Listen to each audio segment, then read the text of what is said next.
नमस्कार, मैं हूं संजय शर्मा। आप देख रहे हैं 4 PM न्यूज नेटवर्क। पड़ गए वोट और साफ हो गया ब्लड प्रेशर हाई। किसका हुआ हाई? थोड़ा इंतजार करिए, मैं आगे पूरे वीडियो में बताऊंगा कि गुजरात में हुआ क्या। लेकिन ये मान के चलिए कि गुजरात में जो हुआ उसकी अंदाजा, उसकी सपने में भी कल्पना ना कांग्रेस ने की थी, ना भारतीय जनता पार्टी ने की थी और ना ही आम आदमी पार्टी ने की थी। तो तब 19 जिले में 89 सीटें थी, 788 प्रत्याशी मैदान में थे। पूरा लग रहा था कि एक चौसर बिछी हुई है, सबने जान लगा दी थी। सूरत में सबकी निगाह लगी हुई थी और प्रधानमंत्री जी ने सूरत में बहुत मेहनत की थी। गुजरात के लोग बता रहे हैं कि सूरत में कोई सोच नहीं सकता था कि नरेंद्र मोदी जी सूरत जैसे शहर में इतनी मेहनत करेंगे। 50-50, 100-100 लोगों के गुटों में उन्होंने संवाद किया, खुद संवाद किया, लोगों को मनाने की कोशिश की। वो सूरत जिसने पिछली बार भारतीय जनता पार्टी की सरकार बनवा दी थी, 16 में से 15 सीटें बीजेपी को दे दी थी। अगर सूरत पिछली बार गड़बड़ कर देता तो फिर सरकार नहीं बनती। लेकिन इस बार सूरत नाराज था। जीएसटी और नोटबंदी ने बैंड बजा रखी थी, तो लग रहा था कि अगर सूरत गड़बड़ाया तो पूरा कुनबा बिखर जाएगा। अब मैं आता हूं मोटा मोटा आज के मुद्दे पर। सब मान रहे थे कि जितनी मेहनत हो रही है, सारे पार्टियां लगी हुई हैं, तो परसेंटेज वोट का बहुत बढ़ेगा। चुनाव आयोग ने जो जानकारी दी है, कभी कभी ऐसा होता है वोटिंग के 48 घंटे बाद चुनाव आयोग बताता है कि नहीं साहब, इतनी नहीं, इतनी वोटिंग हुई थी।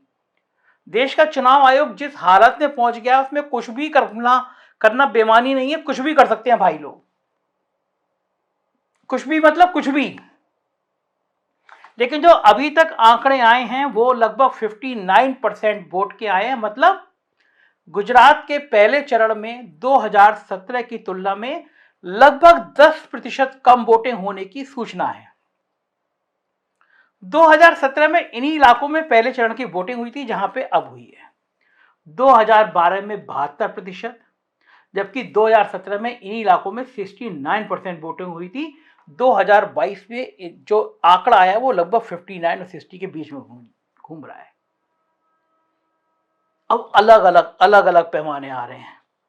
पिछली बार जो लोगों के वोटिंग थी, सबसे ज़्यादा नर्मदा जिले के डेडियापाड़ा में 85.4% और सबसे कम कच्छ जिले की गांधीधाम पर 54.53। मैं बता रहा हूँ पिछले चुनाव का, 2017 का। इस बार सबसे ज़्यादा तापी में हुआ है 77.87 यानी 77.87, और सबसे कम गांधीधाम में 39.89। 5 जगह ऐसी आई हैं 89 में जहां पर 70% से ज़्यादा वोट हुई है। निजार, झगड़िया, कपराड़ा, डेडियापदा, महुआ और बंसड़ा, ये 5 विधानसभाएं ऐसी हैं जहां पे अभी तक जो मतलब जिससे मैं बोल रहा हूं उस समय तक के रिकॉर्ड के हिसाब से 5 जगह ऐसी हैं, सिर्फ 5 विधानसभा, जहां 70% से ज़्यादा वोट हुई है। अब ये आंकड़े क्या कहते हैं, ये हम इस पर चर्चा करेंगे क्योंकि बहुत टिपिकल है मामला। कांग्रेस से कहा है, शिकायत करिए कि 50 बूथों पर ईवीएम काम नहीं कर रही थी। और ये कम वोटिंग किसको फायदा पहुंचाएगी, किसको नुकसान पहुंचाएगी, इस पे लोगों का बड़ा अलग अलग मानना है।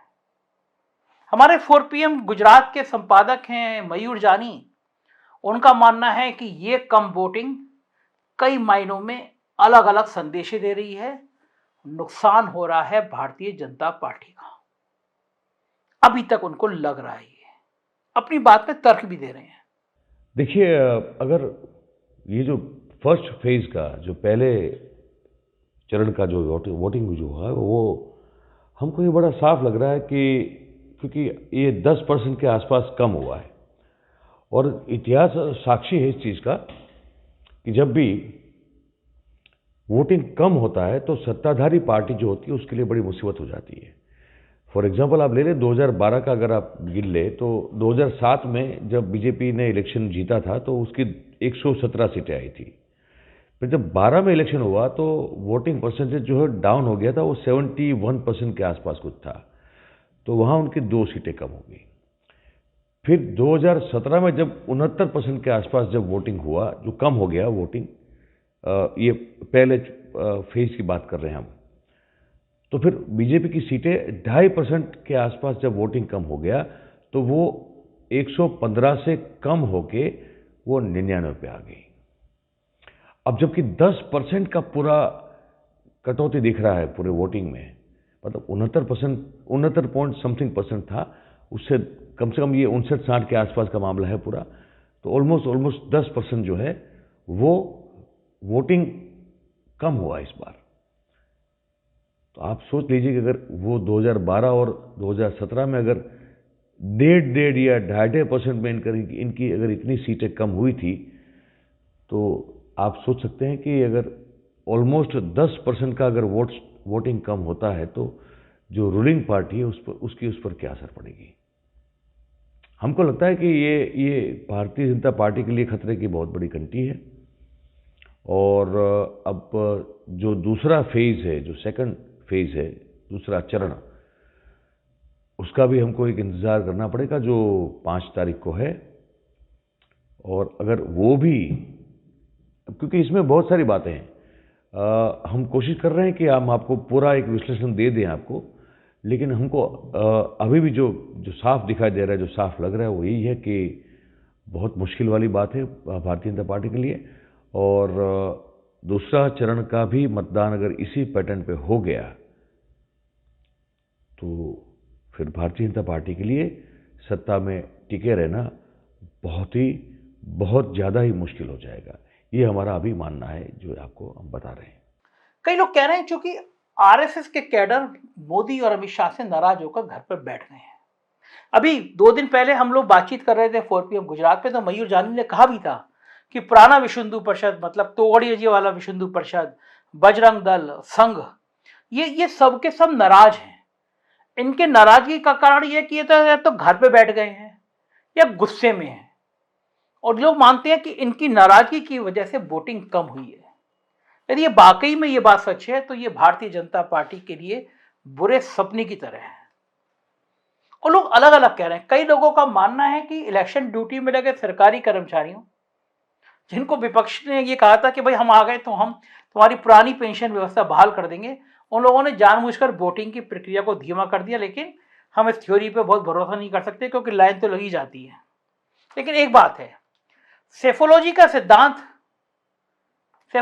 सिद्धांत बताता है कि कम वोटिंग का मतलब यह है कि जनता में किसी भी प्रकार की धार्मिक गोलबंदी की संभावना नहीं है। मतलब गुजरात दंगे, मतलब गोदी मीडिया ने जो हिंदू मुसलमान की आग लगाई थी, वो नहीं चली। भाजपा की चुनावी सफलता में वोटिंग प्रतिशत के बढ़कर 65 से 70 के बीच पहुंचने का एक बड़ा योगदान रहा है पिछले कई दौरों में।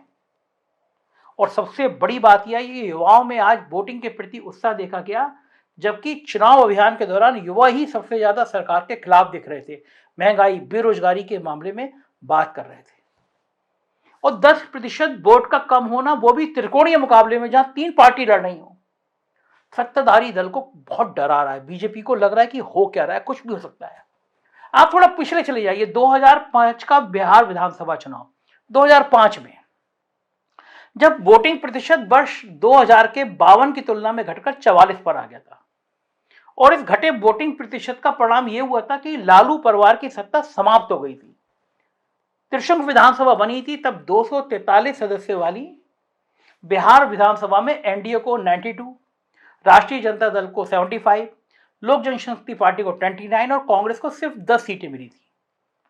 बाकी सीटें निर्दलीय और छोटे छोटे दलों को मिली थी, मगर किसी को भी 122 का बहुमत का आंकड़ा नहीं मिला था। रामविलास पासवान अपने 29 विधायकों के साथ सत्ता की चाबी लेकर घूमते रहे और अंततः 8 महीने बाद फिर से विधानसभा का चुनाव कराना पड़ा। ये हाल होता है कि अगर वोट परसेंटेज कम हो जाए। भाजपा के लिए वोट प्रतिशत का कम होना हमेशा से एक परेशानी का कारण रहा है। यूपी में भी 2007 में याद करिए कि 46% पोलिंग में भाजपा को तीसरे नंबर पर खिसकना पड़ा था। 2012 में भी लगभग ऐसे ही हुआ था। पन्ना प्रमुख का मॉडल इस बार धराशायी हो गया। बेचारे पन्ना प्रमुख अपने पन्ने के वोटर ही घर से नहीं निकाल पाए। नाराजगी थी या क्या वजह था, समाप्त नहीं आ रहा। और एक बड़ी बात यह भी है कि मुख्यमंत्री, डिप्टी सीएम, इन सब प्रभावशाली लोगों के जो टिकट काटे गए, तो वो भी उनके समर्थक भी घर पे बैठ गए। उन्होंने कहा लड़ा लीजिए चुनाव, लड़ कर लीजिए चुनाव में करना है। तो भारतीय जनता पार्टी को ये डरा रहा है कि ये हुआ क्या। बहुत सीनियर जर्नलिस्ट हैं, अमिताभ श्रीवास्तव जी दिल्ली में, मैं उनके संग बातचीत कर रहा था, डिबेट कर रहा था, उनको कहना था कि ये जो आज का वोटिंग है, ये वोटिंग बीजेपी के सपनों को तोड़ने वाला है। उनको मानना था कि ये जो वोट हुआ है आज, ये भारतीय जनता पार्टी के लिए किसी बुरे सपने की तरह है। सुनिए क्या कह रहे हैं।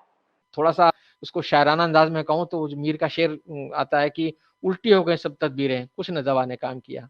ये बहुत सारा बहुत कुछ मोदी साहब ने बहुत सारी बातें कह डाली। उल्टी हो गए सब तदबीरें, कुछ न दवा ने काम किया, आखिर इस बीमारी दिल ने देखा काम तमाम किया। तो ये जो बात है, अभी हम ये नहीं कह सकते कि काम तमाम हुआ कि नहीं हुआ, लेकिन जो वोटिंग परसेंटेज है और जिसके आधार पर हम ये सारी बातें कह रहे हैं, और आम आदमी पार्टी का जो आपकी शुरुआती वीडियो में जिक्र आया कि इस बार मामला त्रिकोणीय है, तो आम आदमी पार्टी को जो लोग टफ कर रहे थे उनके लिए ये जानना दिलचस्प होगा कि सूरत वगैरह में जहां आम आदमी पार्टी ने अच्छा किया था निगम चुनावों में, वहां आम आदमी पार्टी के जो उम्मीदवार हैं, जो उनका चुनाव है, उससे अच्छा बताया जा रहा है। और भारतीय जनता पार्टी की बहुत सारी जो वीआईपी सीटें थी, जिनमें कि जामनगर से जो जडेजा जो क्रिकेटर है, रविंद्र जडेजा, उनकी पत्नी जो लड़ रही हैं, उनकी सीट पर भी कांटे की टक्कर बताई जा रही है। मतलब जो केकवॉक वाली स्थिति जो मैं कह रहा हूं बार बार, तो वो कहीं नहीं है। तो ऐसे में ये जो आपने बात कही है, मुझे तो ऐसा बिल्कुल नहीं लगता है कि ये भारतीय जनता पार्टी के लिए कहीं ना कहीं कोई आश्वस्त की स्थिति होगी, चाहे वो मोदी साहब ने भी कुछ जो भी कहा हो, चाहे अमित शाह साहब ने कुछ भी कहा हो।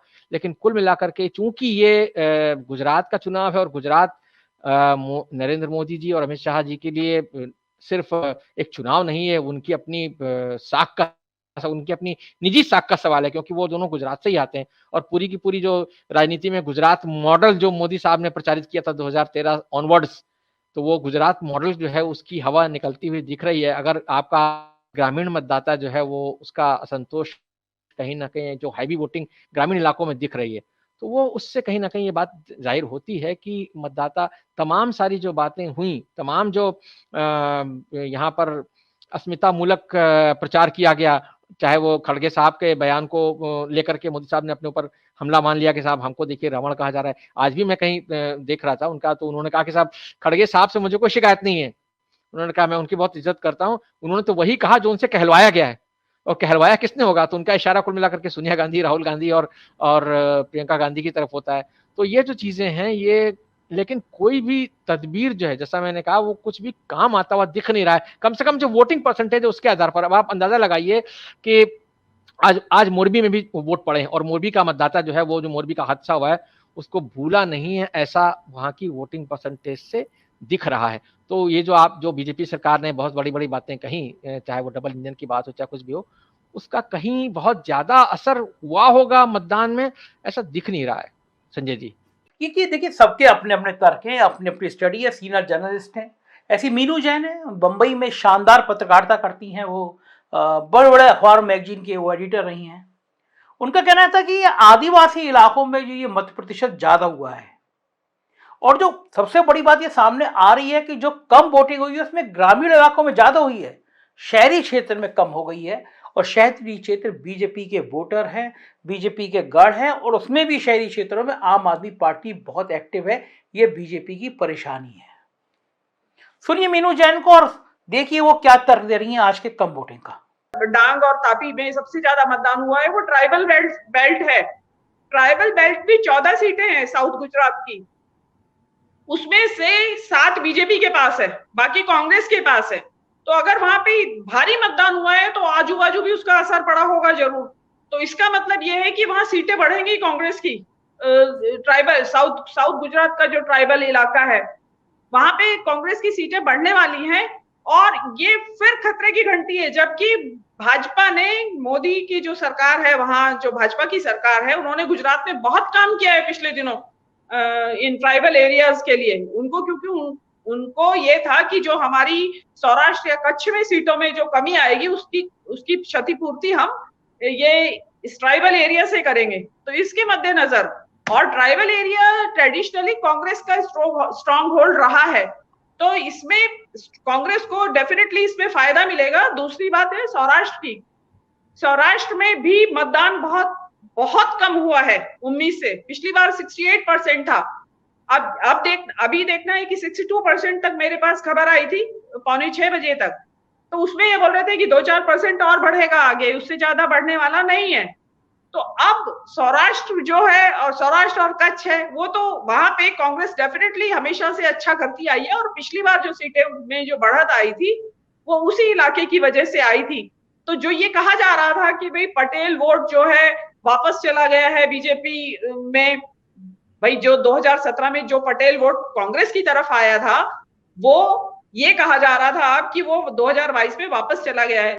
ये मीनू जैन है, इनका अपना लॉजिक है कि अगर कम वोटिंग होगी तो चीजें बदल सकती हैं। गुजरात में सौराष्ट्र टाइम्स के संपादक हैं, बहुत अच्छे पत्रकार है जगदीश मेहता जी, वो भी मेरे साथ थे। तो उनका कहना है कि भाई हमको लग रहा है कि किसी तरह सरकार तो बना लेगी बीजेपी, लेकिन लोगों में जो गुस्सा है महंगाई का, और मेहता जी का कहना था कि बीजेपी को कोई हरा रहा है तो बीजेपी हरा रही है, विपक्ष नहीं हरा रहा। मेहता जी का कहना है कि भारतीय जनता पार्टी के नेता ही भारतीय जनता पार्टी को हरा रहे हैं, गुस्से में है, पार्टी की नीतियों से गुस्से में है। और लॉजिक उनका तार्किक है। सुनिए कि जगदीश मेहता जी क्या कह रहे हैं। उसका जो मार्जिन है, मार्जिन कम होगा। और वो क्यों होगा? नहीं कि कांग्रेस के हिसाब से, कांग्रेस के लिए नहीं, भारतीय जनता पार्टी को इस बार सबसे बड़ी अगर पड़कार किसी को मिली अपने ऑपोजिशन वाली, तो वो खुद ही की है। जो भारतीय जनता पार्टी के लोगों ने अपना दावा पेश किया था, एमएलए की टिकट मांगी थी, उनको टिकट नहीं मिला। तो टिकट जिसको नहीं मिले हैं वैसे बहुत सारे लोग हैं।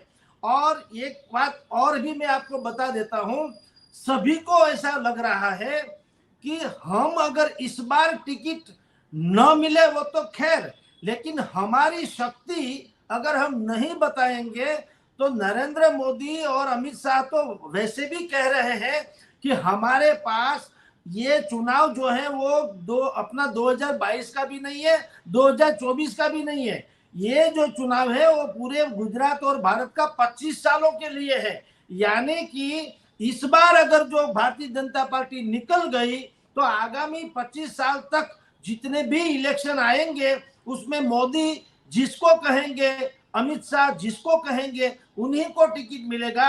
यानी अभी जो लोग अपने आप को बड़े मान रहे हैं उनका भी अस्तित्व का सवाल था और है। इसीलिए वो सब लोग बहुत सारी मात्रा में हैं। वो सब लोगों ने क्या किया? खुलेआम विरोध किया, भारतीय जनता पार्टी का खुलेआम विरोध किया। कोई लोगों ने तो अपक्ष यानी वो क्या कहते हैं उसका कैंडिडेट, सेल्फ कैंडिडेट के हिसाब से भी वो लड़ रहे हैं। और दूसरे जो लोग हैं उन्होंने मीडिया के थ्रू भी और प्रेस कॉन्फ्रेंस करके या तो अपनी बाइट्स दे करके भी कहा है कि भारतीय जनता पार्टी को निकालो कैसे भी करके, क्योंकि उनके सबके जो जहाज थे वो डूब चुके हैं। तो कहने का तात्पर्य वो है कि न तो कांग्रेस के हिसाब से प्रॉब्लम है, न आम आदमी के हिसाब से प्रॉब्लम है। भारतीय जनता पार्टी को सबसे बड़ा प्रॉब्लम इस बार जो होने को जा रहा है, जैसे कि 2017 में पाटीदार आंदोलन का मुद्दा था, इस बार भीतरी असंतोष का ही सबसे बड़ा मुद्दा है। और फिर भी मैं आपको बता देता हूं कि कैसे भी करके, मैं ये शब्द भी इन्वर्टेड कोमा में बोलता हूं, कैसे भी करके गवर्नमेंट तो वो बना ही लेगी, ये गारंटी वाली बात है। एक चीज और पूछना चाहूंगा आपसे जगदीश जी, आम आदमी पार्टी का क्या सीन देख रहे हैं आप? कुछ फर्क किस पर डाला, नुकसान किसका किया उसने?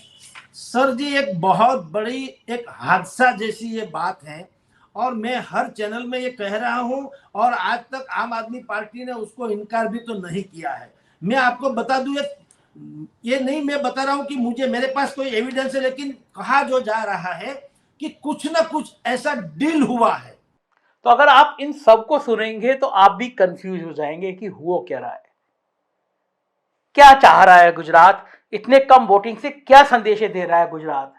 और यही कारण है प्रधानमंत्री पूरी जान लगा दी। अहमदाबाद में जबरदस्त रोड शो किया उन्होंने, पूरा जान लगा के रोड शो किया, क्योंकि बची हुई जो सीटें हैं अगर उसमें भी गड़बड़ हो गया तो डिब्बा गोल हो जाएगा, और गुजरात में डिब्बा गोल हुआ तो 2024 में पसीने आ जाएंगे। मतलब मोदी और शाह जी के लिए जीने मरने का सवाल है। अगर गुजरात गया तो दिल्ली की गद्दी जाएगी और फिर बगावत के सर उठेंगे। देखना यह है, निगाह बनी रहेगी। हम लोग गुजरात पे और माइन्यूटली पढ़ेंगे, देखेंगे, समझेंगे, आपको बताएंगे। आप देखते रहिए 4 PM। गुजरात की खबरें देखना हो तो 4 PM गुजरात को आज ही सब्सक्राइब करिए। रोज रात को 9:15 पे गुजरात की चर्चा करते हैं हम 4 PM गुजरात पे। बिहार की खबरें देखना तो 4 PM बिहार, और यूपी की खबरें देखना हो तो 4 PM यूपी को सपोर्ट कीजिएगा, सब्सक्राइब करिएगा। शुक्रिया, थैंक यू।